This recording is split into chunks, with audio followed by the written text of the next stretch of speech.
this church. Come experience the Lord for yourself. Come experience the Lord for yourself. FWBC. Come experience the Lord for yourself.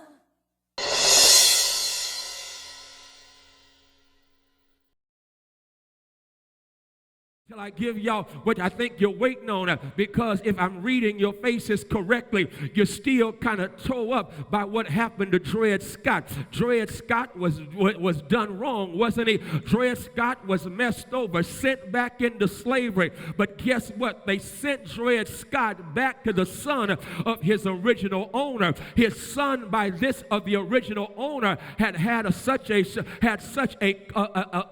crisis of conscience that the son no longer believed in slavery. And so as soon as they sent him back to the son of his original owner, the original owner's son set him free. I didn't say that right, because you'd have run out of here shouting. He was sent back to the son, and when he went back to the son set him free. I'm still not getting it, because y'all didn't run out of here shouting. Because he went back to the son then set him free. I guess y'all missing this thing, so I got to make it real plain, because if you connect with the son, I've got some good news. When the son sets you free, you are free indeed. I've got some good news. Stand fast in the liberty wherewith Christ has set us free. He set us free.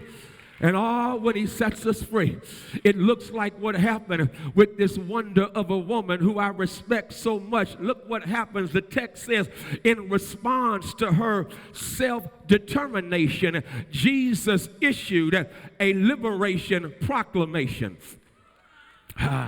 You didn't shout. In response to her self-determination, I like this. The text says she goes to the synagogue anyhow with the spirit of salmon swimming upstream. She's lived with this infirmity for over 18 years. Can you imagine that? I'm talking about pain that is prolonged. I'm talking about suffering that goes on for a long time. I'm talking about being devoted without experiencing deliverance. I'm talking about being committed but never receiving a cure. You see, it's one thing to go to church and you just hurt one Sunday, but can you keep on having faith and saying, I'm going to worship God even though your pain is prolonged? You see, a lot of folk can't handle but so much pain, and they turn on God, they give up on life. But this woman is so strong that for 18 years she's been dealing with this condition that has her bent over, but she's going on anyhow. I just need some anyhow saints right quick who will testify with me. You know what? Since God is good like that, I'm going to make up my mind. I'm going to keep on going back to school anyhow. I may not have the money I want to have, but I'm going to open up my business anyhow. I may not have everything going in my direction, but I'm going to keep moving forward anyhow. And I love it because the text says here she is bent over double, and when she gets in church, look what happens. The text says that Jesus saw her. I got to stop right there. He saw her. There were other folk in church, but Jesus saw her. And when Jesus saw her, Jesus called her to him. Y'all still not shouting. Jesus called her to him. And when Jesus did it, Jesus said, woman, you were set free from your infirmity. And the text said that he then, after speaking to her, put his hands on her. And when he put his hands on her, she then straightened up. Y'all didn't get that thing.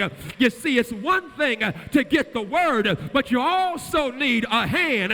It's one thing for someone to speak a word over your life, but you also every now and then need somebody to give you a hand. I guess y'all not getting this thing.